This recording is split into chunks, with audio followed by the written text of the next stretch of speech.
Hi children, how are you? I hope all are fine. Today we are going to learn a new chapter from the textbook of history. Chapter 5.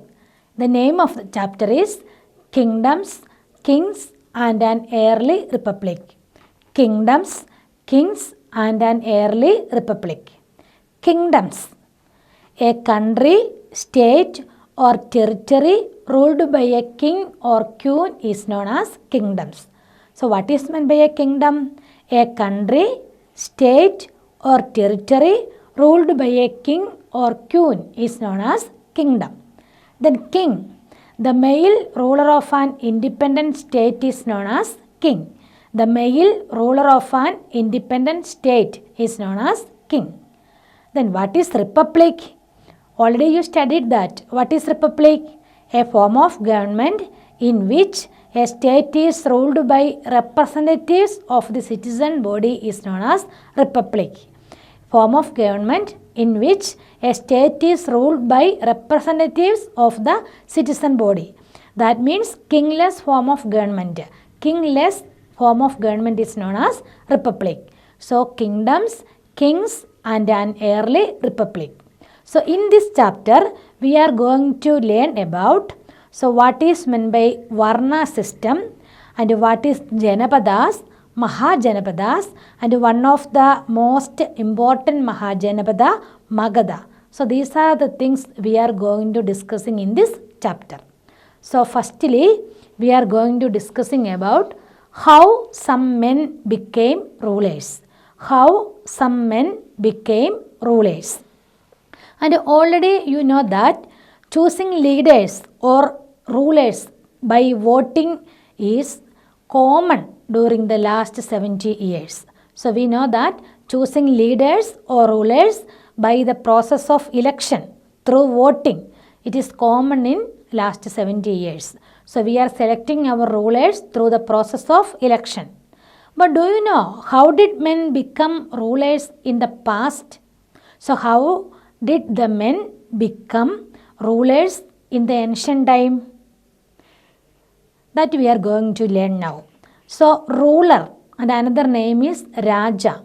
And some of the Rajas were probably chosen by the Jana or the people. So some of the Rajas were probably chosen by the Jana. They are chosen by the Jana or the people. And around 3000 years ago, some men were recognized as Rajas by performing very big sacrifices. And some of the men, and they were recognized as Rajas or rulers, how? By performing very big sacrifices. They need to perform very big sacrifices. And that is known as Ashwamedha. Ashwamedha means horse riding, horse sacrificing. Ashwamedha means horse sacrifice. And Yaga or Yajna, these are the different type of sacrifices, rituals. So the Raja was a central figure in such rituals. So the Raja was the central figure in such rituals. Which are the important rituals or sacrifices? Ashwamedha, Yaga or Yajna. And these are the religious ceremonies. Rituals means religious ceremonies. Religious ceremonies are known as rituals. And he often had a special seat, the Raja or the ruler. And they had a special seat. And it is known as throne or ceremonial chair. Simhasana. Okay, Simhasana. So throne or ceremonial chair. Maybe sometimes it is a tiger skin. Tiger skin. So he often had a special seat, a throne or a tiger skin. Or his charioteer. Charioteer means someone who rides a chariot. Someone who rides a chariot. Chariot driver is known as charioteer. So his charioteer, who was his companion? Who was the companion of the ruler? Who was the companion of the ruler and in the battlefield, and he witnessed his exploits and he witnessed the ruler's victory and he chanted means recitate tales of his glory. Tales means stories of his glory. And chanted means recitate or say or shout repeatedly in a sing-song tune. It is known as chanted. Say or shout repeatedly in a sing-song tune. In a sing-song tune. It is known as chanted. And his relatives, the ruler's relatives, mainly or especially his wives and son, and had to perform a variety of minor rituals. And the ruler relatives, especially his wife and sons, and had to perform a variety of minor rituals. Rituals means religious ceremonies. Rituals means religious ceremonies. And the other rajas were simply spectators who had to sit and watch the performance of the sacrifices. So the other rajas were simply spectators. Spectators means a person who watch at a show, game or other event. They are known as spectators. So what is the meaning of spectators? A person or persons who watch at a show, game or other event. They are known as spectators. So the other rajas were simply spectators and who had to sit and watch the performance of the sacrifices which the ruler or raja done. Then priest performed the rituals including the sprinkling of sacred water on the king. So the priest performed the rituals. And who controlled the rituals? The priest. The priest led by the rituals. So the priest performed the rituals including the sprinkling of sacred water on the king. So the ordinary people also brought gift. The ordinary people brought which one? Gift. And however, some people, such as those who were regarded as Shudras, lower class people by the priest, and they are excluded from many rituals. So some people were excluded from the rituals. Some people were excluded from many rituals. Who are they? Mainly Shudras and women. Mainly Shudras and women excluded from many rituals. And the other rajas and the very close relatives are allowed to in the rituals. They are included in the ritual, and the Shudras and women are excluded from many rituals. And do you know what is meant by Ashwamedha? Ashwamedha. So it was one of the ritual performed by the rajas in around 3000 years ago. So Ashwamedha was one of the ritual, one of the religious ceremony performed by the rajas in around 3000 years ago, and in which a horse was let loose to wander freely, and it was guarded by the raja's men. So in this Ashwamedha, a horse was let loose to wander freely. A horse was wandered freely, and it was guarded by the raja's men, and it was followed by the raja's man. Then if the horse wandered into the kingdom of other rajas, and they stopped it, and they had to fight. If other rajas stopped this horse, means they need to fight with this ruler. So if the horse wandered into the kingdom of other rajas, and they stopped it, and they had to fight. If they allowed the horse to pass, it means that they accepted that the Raja who wanted to perform the sacrifice was stronger than them. So if the other rulers or the other Rajas allowed the horse to pass their kingdom, if the other Rajas allowed the horse to pass their kingdom, that means they accepted the Raja's power. And who wanted to perform the sacrifice was stronger than them. Then these rajas were then invited to the sacrifice, which was performed by specially trained priest. This Ashwamedha, it is conducted by specially trained priest, and who were rewarded with a gift. And the priests were rewarded with a gift. So Ashwamedha, it was one of the ritual performed by the rajas in around 3000 years ago, and in which a horse was let freely wandering in the kingdom, and it was guarded by the raja's men. And if the horse wandered into the kingdom of other rajas, and they stopped it, and they had to fight. If they stop the horse means they need to fight with that Raja. So if they allowed the horse to pass it, mean that they accepted that the Raja who wanted to perform the sacrifice was stronger than them.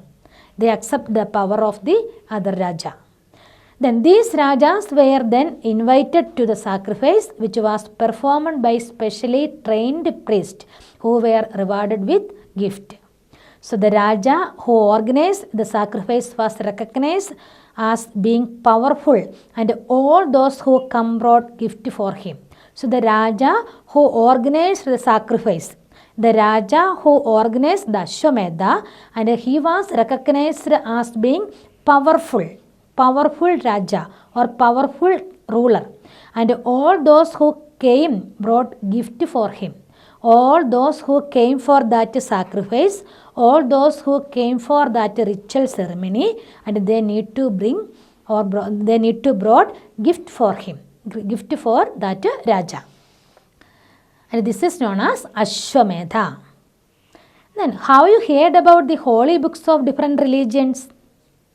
And which is the holy book of the Christian?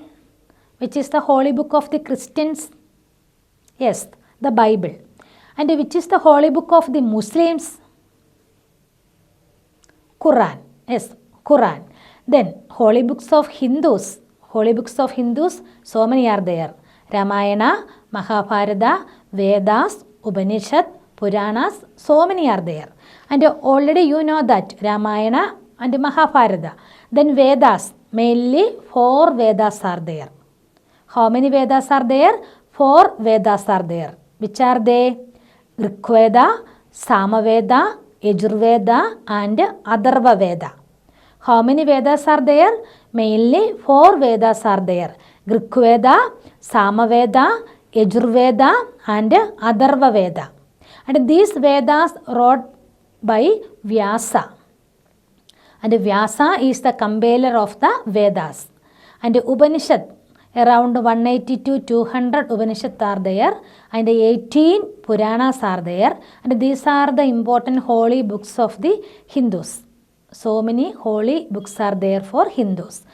Ramayana, Mahabharata, Vedas, Upanishad, Puranas, so many are there. So mainly 4 Vedas are there: Rigveda, Yajurveda, Samaveda and Atharva Veda. And these Vedas written by Vyasa. That means Vyasa is the compiler of the Vedas. Next we are going to learn about Varnas.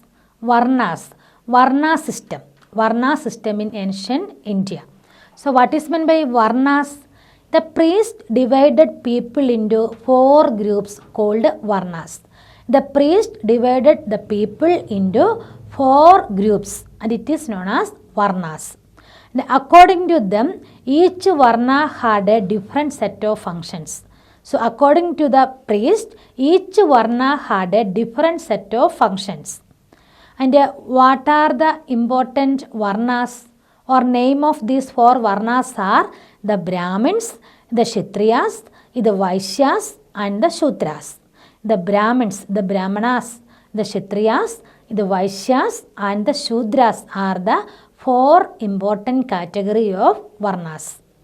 The Brahmins were or Brahmin was expected to study and teach the Vedas and perform sacrifices and receive gift. And what is the function of the Brahmin? Or what was the function of the Brahmin? Brahmin was expected to study and teach the Vedas. Brahmin was expected to study the Vedas and teach it and perform sacrifice, and he was to perform the sacrifice and receive gift. This is the duty of the Brahmin. So Brahmins were expected to study and teach the Vedas and perform sacrifices and receive gift. Then the Kshatriyas, the second were the rulers, also known as Kshatriyas. They were expected to fight battles and protect other people. So the second were the rulers, also known as Kshatriyas, and they were expected to fight battles and protect other people. Kshatriyas, fight, and their duty is to fight and protect other people. Then third were the Vaishya or Vaishyas, and they were expected to be farmers, herders or traders. Vaishyas were the farmers, herders or traders. So the third were the Vaishya or Vaishyas, and they were expected to be farmers, herders and traders. Then both the Kshatriyas and the Vaishyas could perform sacrifices. So both the Kshatriyas and Vaishyas could perform sacrifices. And Brahmins expected to do or perform the sacrifices, and Kshatriyas and Vaishyas also could perform sacrifices. But last were the Shudras, and who had to serve the other three categories. And last were the Shudras, and who had to serve the other three groups and could not perform any rituals. Shudras were not allowed to do any rituals, and they could not perform any rituals. And generally women were also grouped with the Shudras. So generally women also grouped with the Shudras. And both women and Shudras were not allowed to study the Vedas. And both the women and Shudras were not allowed to study the Vedas. And this is known as Varna system. So according to the Varna system, the people in the society is divided into mainly 4 categories based on occupation. And they are the Brahmins, the Kshatriyas, the Vaishyas and the Shudras. And they determine this by birth only. And in which category or which Varna, and it is determined by birth. So the Brahmins do the which duty perform that Brahmin? Study and teach the Vedas and perform sacrifices and accept the gift. Then the second one, Kshatriyas, they are the warriors, fighters. They need to protect the other people. Then Kshatriyas are traders, herders or farmers. And the last one, that is Shudras, they are slaves, like slaves. They need to serve the other 3 categories. And women also considered like Shudras. And both women and Shudras were not allowed to do any sacrifices same time, not allowed to study the Vedas. But the relatives or the wives of the Brahmins, and they can attend the sacrifice. That is not a problem because they are high caste people. So this is known as, which one? This was known as Varna system. Varna system. It prevailed in ancient India. So next we are going to learn about Janapadas. So the Rajas who performed the big sacrifices were recognized as being Rajas of Janapadas rather than Janas. So the Rajas who performed the big sacrifices like Ashwamedha, Yaga or Yajna, and they were recognized as being Rajas of Janapadas rather than Janas. Janas means people. Janas means people. And the word Janapada literally means the land. And there Jana set its foot and settled down. Where Jana settled, and that land is known as Janapada. And some important Janapadas are given in the textbook. There is one map is given there, and there marked some important Janapadas. And archaeologists have excavated a number of settlements in these Janapadas, such as Puranakila in Delhi. Some important Janapadas, which are they? Puranakila in Delhi, and Hastinapura near Meerut. Hastinapura in Meerut. Then which one? Atranjigera near Eith. It is in Uttar Pradesh. And they found that people lived in huts and kept cattle as well as other animals. They also grew a variety of crops like rice, wheat, barley, pulses, sugarcane, sesame and mustard. So they were doing agriculture. So important Janapadas are, some of the important Janapadas are Puranakila in Delhi, Hastinapura near Meerut, and Atranchigilera in Eith. And these are the some of the Janapadas, and more names are given in the textbook. All of you watch that map and find the name of the Janapadas. And they found that, and they lived in huts. And the archaeologists found that the Janapadas, and they lived, the people in the Janapadas lived in huts. The people in the Janapadas, they lived in hut. Hut means small house. And they kept cattle as well as other animals. And they grew which one? Variety of crops like rice, wheat, barley, pulses, sugarcane, sesame and mustard. And they made an earthen pot. And some of these were grey in color and others were red. Some were in grey color and some were in red color. And one special type of pottery found at these sites is known as painted grey ware. What is that? Painted grey ware. PGW. PGW means painted grey ware. Painted grey ware. So the painted grey ware, and these plates and bowls are the most common vessels made out of painted grey ware. And these are extremely fine to touch and with a nice smooth surface. A smooth and nice surface. And perhaps these were used on special occasions for important people and to serve special food. So this PGW means painted grey ware, and these are fine potteries. And they plates and bowls, and they are the most common vessels made out of painted grey ware, and these are extremely fine to touch with a nice smooth surface. And perhaps these were used to what? For special occasions for important people and to serve special food. So PGW, it is very important. And these grey pot had painted designs, usually simple lines and geometrical pattern. And these grey pot had painted designs. Painted designs were there and usually simple lines and geometric patterns. So next we are going to learn Mahajanapadas. Which one? Mahajanapadas. So about 2500 years ago, some Janapadas became more important than others, and they were known as Mahajanapadas. So about 2500 years ago, some Janapadas became more important than the others, and that more important Janapadas are known as Mahajanapadas. And most Mahajanapadas had a capital city. Many of these were fortified. Fortified means made stronger or more secure, strengthened or protected by walls. Made stronger or more secure or strengthened or protected by the strong walls.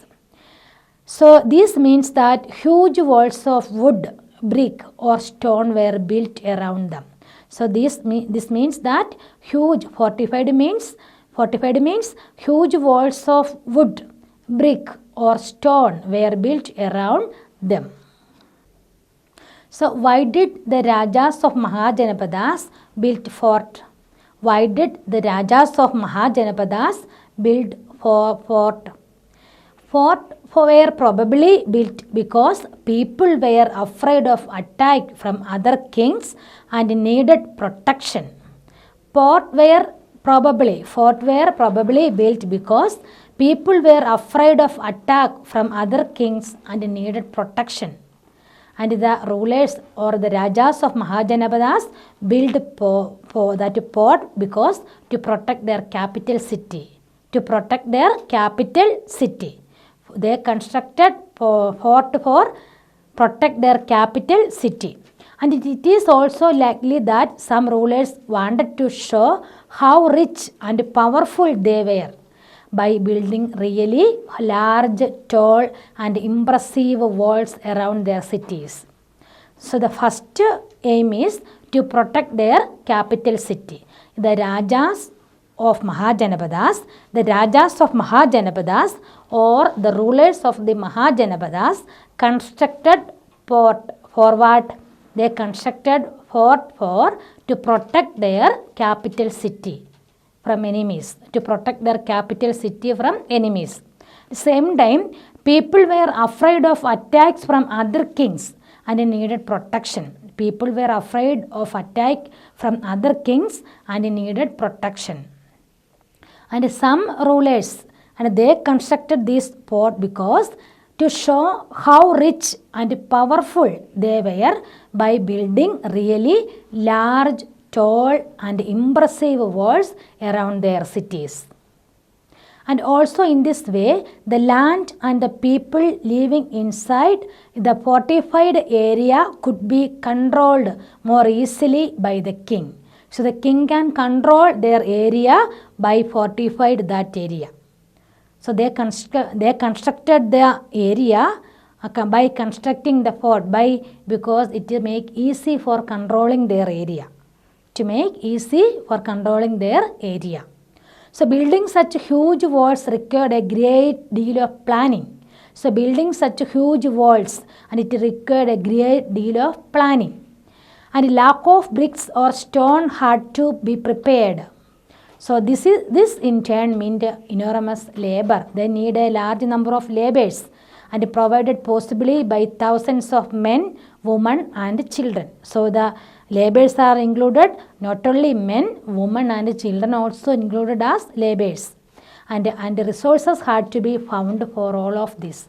And for these purposes, so many resources also needed. And there is given one picture also. The fortification wall at Koshambi. The fortification wall at Koshambi. And this is a picture of remains of a wall made of brick found in near present day Allahabad in Uttar Pradesh. And a part of it was probably built about 2500 years ago. So there was given a picture of Koshambi, the fortification wall at Koshambi. It is in Uttar Pradesh. Then the new Rajas began maintaining armies. So the rulers of the Mahajanapadas and they started to maintaining armies. Soldiers were paid regular salaries and maintained by the king throughout the year. So soldiers were paid regular salaries. Soldiers got regular salaries and maintained by the king throughout the year. So some payments were probably made using punch mark coins and some salaries, some payments and were probably made using punch marked coins. So now we are going to learn about taxes. So as the rulers of the Mahajanapadas were building huge fort, maintaining big armies, they needed more resources. So for maintaining big armies and for constructing the huge fort, and they needed more resources. And they needed officials to collect this. They need officials to collect these resources. So instead of depending on occasional gift brought by people, as in the case of the Raja of the Janapadas, they started collecting regular taxes. Why the rulers collected tax? Why the rulers started to collect tax? Because for maintaining the expenditure. Which are the expenditure? Maintaining. They need to maintaining big armies and they need to constructing huge fort and they needed to more resources. For finding a solution for all this, they need more money. So that they started to collecting regular taxes. And taxes is different in different people, in different way. Different type of taxes are there. Now we are going to learn different type of taxes in that time. So which are the different type of taxes? First one, taxes on crops were the most important. Taxes on crops were the most important one. This was because most people were farmers. And most of the people were farmers. That's why taxes on crops were the most important one. And usually the tax was fixed at 1/6 of what was produced. So how much the farmers produced, 1/6 portion need to given to whom? To the rulers or rajas. And this was known as Phaga or a share. This was known as Phaga or share. So the first tax on crop, and it was the most important one because this was most people were farmers. So that time most people were farmers. So usually the tax was fixed at 1/6. 1/6. So 1/6 of what was produced that need to given to the rajas. This was known as Phaga or share. Then there were taxes on craft persons as well. The second one, there were taxes on craft people, craft persons as well. And these could have been in the form of labor. These could have been in the form of labor. So first one in the form of product or in the form of crops, but the next one in the form of labors. And for example, a weaver or a smith may have had to work for a day every month for the king. So a weaver or a smith and may have had to work for a day every month for the king. So that is the second type of taxes. First one is in the like the form of crop, and second one as the labors. Then herders were also expected to pay taxes in the form of animals and animal produce. Next one, animals in the form of animals and animal produce. Herders were also expected to pay taxes in the form of animals and animal produce. Animal produce like milk, ghee, etc. And there were also taxes on goods that were bought and sold through trade. So traders also got which one tax? How? There were also taxes on goods that were bought and sold through trade. And hunters and gatherers also had to provide forest produce to the Raja. And hunters and gatherers, they also need to provide tax in the form of forest product to Raja. So first one in the form of crops, and the next one as labors, and then animals and animal produce, and then like the form of things, goods, and through the trade. Then next one forest produce. These are the different type of taxes collected by Raja for maintaining the increased expenditure. Next, let us see what were the changes in agriculture. What were the changes in agriculture? So there were two major changes in agriculture around that time. So there were two major changes in agriculture around that time. One was the growing use of iron plowshare. So one was the growing use of iron plowshare. So what is meant by plowshare? The sharp blade of a plough. The sharp blade of a plough is known as plowshare. And this meant that heavy clayey soil could be turned over better than with a wooden plowshare so that more grain could be produced. If we use plowshare, iron plowshare, and we could produce more grain. Second change, people began transplanting paddy. People began transplanting paddy. So this means that instead of scattering seed on the ground from which plants would sprout, samplings were grown and then planted in the field. So people began transplanting paddy. Transplanting means instead of scattering seed on the ground from which plants would sprout, samplings were grown and then planted in the field. This led to increased production as many more plants survived. So this led to increased production. So it was back-breaking work. So generally slave men and women, that means dasa and dasis, dasas and dasis. Slave men is known as dasas. Slave men were known as dasas and women were known as dasis. And landless agricultural laborers had to do this work. And who were do all this work? Dasas and dasis and kamkaras. So what is the meaning of Kankaras? The landless agricultural laborers are known as Kamkaras. Landless agricultural laborers were known as Kamkaras. So generally slave men and women, that means dasas and dasis, and landless agricultural laborers, that means Kamkaras, and had to do this work. So there were mainly two major changes in the agriculture field. One was growing use of the ploughshare, growing use of the iron ploughshare,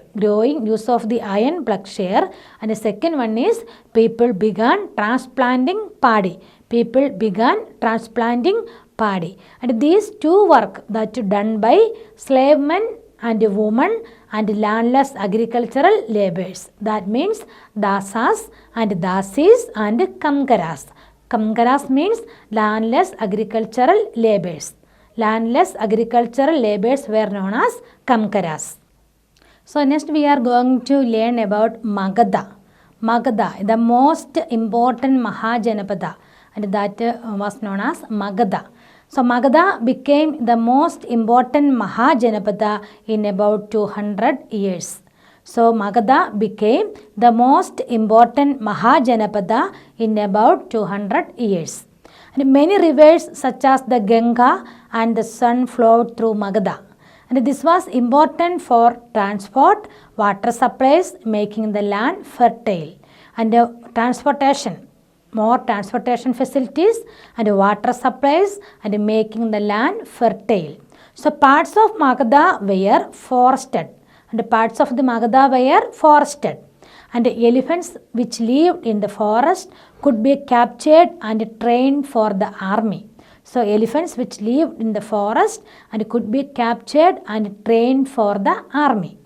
Then forest also provided wood for building houses, cart and chariots. Besides, there were iron ore mines in the region that could be tapped to make strong tools and weapons.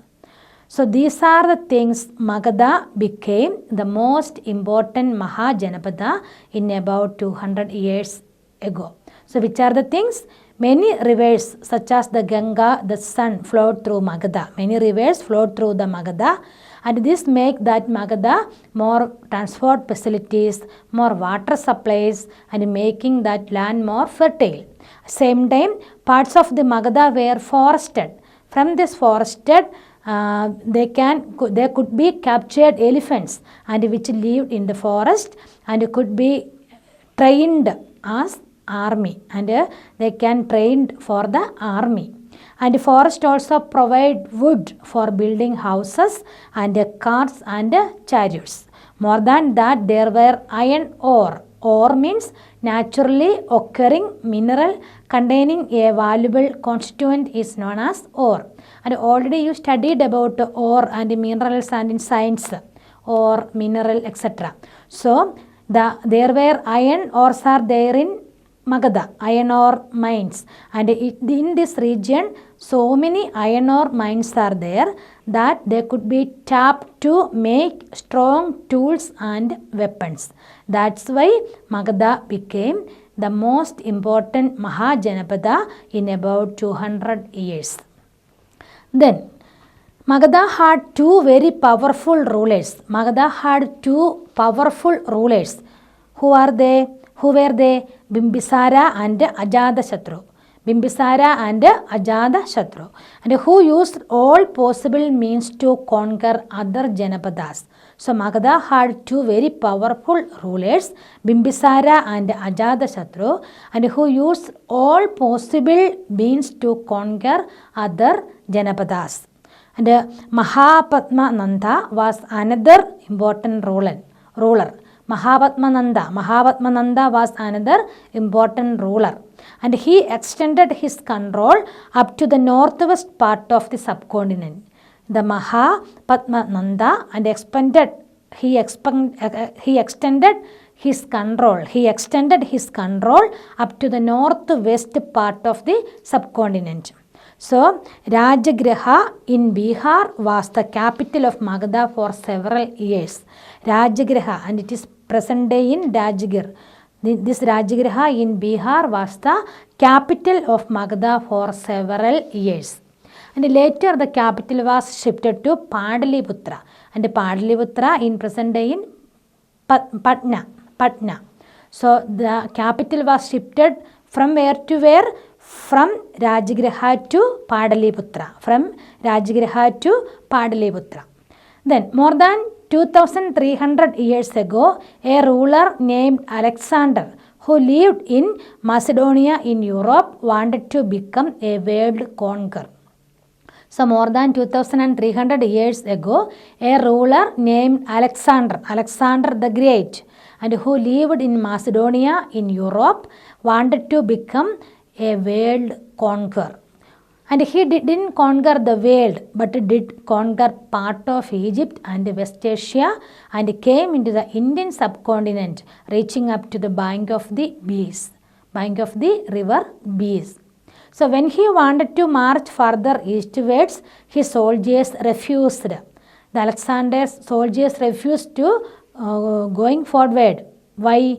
Because they were scared, they were feared, they were frightened, because they had heard that the rulers of India had vast armies of foot soldiers, chariots and elephants. That's why the soldiers of Alexander not at all ready to going forward. They were scared because they had heard that the rulers of India had vast armies of foot soldiers, chariots and elephants. So next we are going to learn about Vaji. So while Magadha became a powerful kingdom, Vaji with its capital at Vaishali is in Bihar, was under a different form of government known as Gena or Sangha. So Magadha became a powerful kingdom. At that time, Vaji with its capital at Vaishali was under a different form of government known as Jena or Sangha. So what is meant by Jena? It is used for a group that has many members. Jena means it is used for a group that has many members. Then Sangha means organization or association. Association is known as Sangha. A lot of people are there. Then in a Gena or a Sangha, there were not one but many rulers. And in Mahajanapadas and all, only one ruler at a time. But here in Gena or Sangha, there were not one but many rulers are there. Many rulers. And sometimes even when thousands of men ruled together, each one was known as a Raja. So sometimes thousands of men ruled together sometimes, and each one was known as Raja. And these Rajas performed rituals together.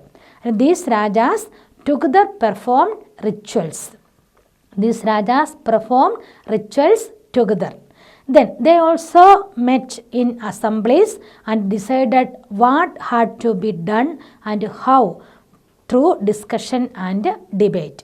So these Rajas, these rulers together, and they met in assemblies and decided what had to be done and how, in which way they need to done it, and through discussion and debate. They determined the things and all through discussion and debate. For example, they were attacked by an army. They met to discuss what should be done to meet the threat. So however, women, dasas and kamkaras could not participate in these assemblies. So in these assemblies also, mainly three categories of people not at all included. That means they are excluded. Which are they? Women's, dasas and kamkaras. Women's not a woman, dasas and kamkaras. What is the meaning of kamkaras? Kamkaras, landless agricultural laborers are known as kamkaras. Landless agricultural laborers are known as kamkaras.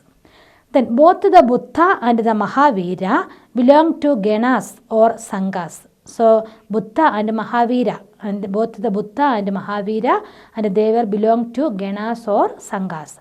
And some of the most vivid description of life in the Sanghas can be found in Buddhist book. So some of the most vivid descriptions of life in Sanghas can be found in Buddhist books. Next, the Rajas of powerful kingdoms tried to conquer the Sanghas. So Rajas of powerful kingdoms tried to conquer the Sanghas. And about 1500 years ago, when the last of the Ganas or Sanghas were conquered by the Gupta ruler. So about 1500 years ago, when the last of the Ganas or Sanghas were conquered by whom? Conquered by the Gupta ruler. Then, have you heard about Greece and Athens? So around 2500 years ago, the people of Athens set up a form of government which was called a democracy, which lasted for about 200 years. And that democracy is entirely different from nowadays. And it is older form of democracy, and it prevailed where? Athens and Greece. And what was the specialty of that democracy? All freemen over the age of 30 were recognized as full citizens. So all freemen over the age of 30 were recognized as full citizens. And there was an assembly that met at least 40 times a year to decide on important matters. So there was an assembly and that met at least 40 times a year. How many times a year? 40 times a year to decide on important matters. And all citizens could attend these meetings. And the appointment for many positions were made through lottery. So appointments for many positions were made through lottery. And all those who wanted to be chosen give their name. And then someone selected through lottery. So those who want to be chosen simply gave the name. And some were selected through lottery. So citizens were expected to serve in the army and the navy.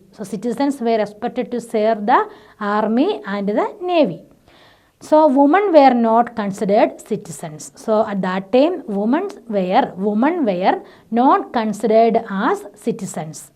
So many foreigners who lived and worked in Athens as merchants and craft persons did not have right as citizens. Women were not considered as citizens. The same time, the foreigners and who lived and worked in Athens as merchants and craft persons did not have right as citizens. Then besides, there were several thousand slaves in Athens who worked in mines, field, households and workshops. They too were not treated as citizens. And some categories are people not at all considering as citizens. Which are they? Women, then foreigners, same time slaves. These categories not at all considering as citizens. So this was the ancient form of democracy. But it was entirely different from the new democracy. That already we know. Democracy means the rule by the people, or the government for the people, by the people and of the people. It is known as democracy. The government of the people, for the people and by the people. So this modern democracy is entirely different from ancient democracy. So I hope that the chapter is clear. Read the chapter several times and complete the notes. Study it. Thank you.